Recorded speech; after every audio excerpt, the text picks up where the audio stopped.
Time is getting an infusion of new content. That's right, Call of Duty Black Ops First Game Add-on First Strike will be available Tuesday, February 1st. First Strike includes 4 new competitive multiplayer maps: Kowloon, Stadium, Discovery, and Berlin Wall. It also includes Ascension, a new level for the always popular Zombies mode. Now for this preview though, we'll focus on the competitive multiplayer maps. We fired up Video Connect so we could chat with our friends from Treyarch and Santa Monica, online director Dan Bunting, and design director David Vonderhaar. We begin with Kowloon. Kowloon is inspired by the single-player campaign level of the same name, Kowloon City, where you're in China on the rooftops of Kowloon City. It's rainy, it's dark, it's kind of got this brooding sort of mood to it. We really wanted to give the player the feeling that they were up high on top of the rooftops of these buildings. When we originally started to design the map, we started calling it our rule breaker map because we wanted to challenge some of the conventions that we'd had in some of the previous map development cycles. You never want to break up a primary player pathway, and in this map we actually do that intentionally, where you have to jump from one platform to the next. And that was to contribute to the feeling of being up high on top of these rooftops and increasing that danger level. Kowloon City has a zip line which allows you to go from the map center to the map perimeter very quickly. It's one of those cost versus reward gameplay mechanics where you trade speed for vulnerability. And this really was a really fun map for us to make. I mean, we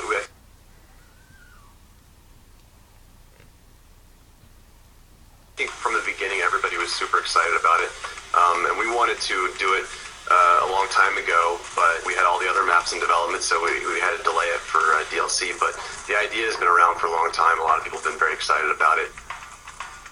Next up is Stadium. If you launch into Stadium, you just bought First Strike, you put the disc in, you download the DLC that day.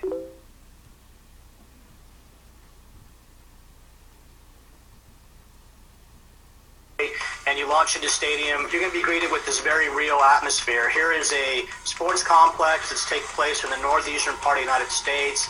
You're fighting in and around this hockey rink area. You're outside that area in a courtyard and the administrative and maintenance buildings that are next to all that. And it feels like this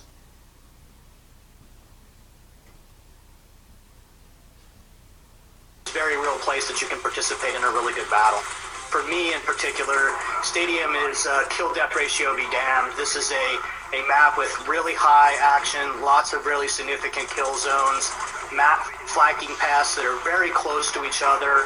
People are going to have to really change up running gunners, how they're going to progress through this map. You're going to see these very clear, well-designed, moderate distance engagement ranges, and you're going to have to work to sort of dominate the map in a pretty significant way. And next on the docket is Discovery. With Discovery, it's actually an abandoned World War II research facility left by the Nazi Germans. Because of that, it kind of has its own unique visual elements that make it distinct and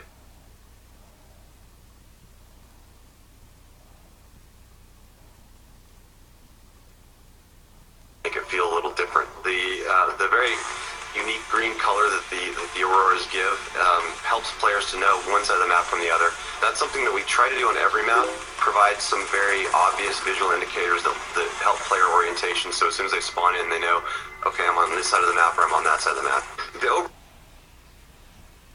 overall layout of Discovery focuses around some very tight choke points in the middle of the map, and that's key to the gameplay. There's a wide chasm that separates both sides of the map. So that's a physical divider that you've got right in the middle of the map that cuts the map in half. We really wanted to bring back more of the map interactivity elements. There are 3 or 4 pathways in the map that will actually take damage, and chunks of the ice and snow will fall below you, but it actually changes up the gameplay a little bit, because when it's not damaged, you can just move over at full speed. When it is damaged, you actually have to, jump to make that path. There's only 4 ways to get across it. In order to really dominate that map, you're going to have to dominate the choke points. And finally, we have Berlin Wall. Berlin Wall is, without a doubt, probably my favorite map of the DLC pack, and I think a lot of it has to do with the fact that it is a little bit larger than some of the other maps, and it's fun to get some large maps in the mix. But when people hit and log into Berlin Wall for the first time, what they're going to see is this really iconic Cold War era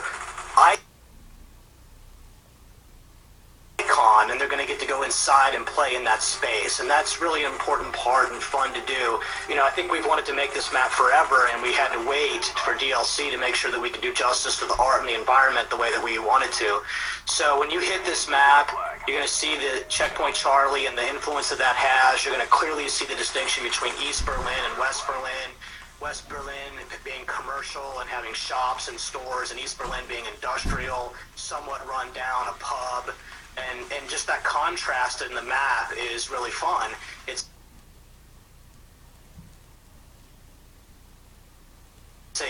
The shape of the map's very rectangular with 3 core paths across it, a no man's land in the middle,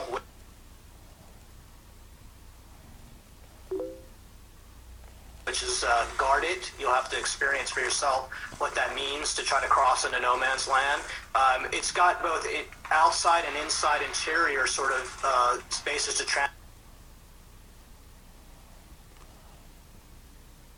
transverse for sort of the run and gunner SMG types, long lanes for assault rifle guys, and even longer lanes for sniper rifle guys.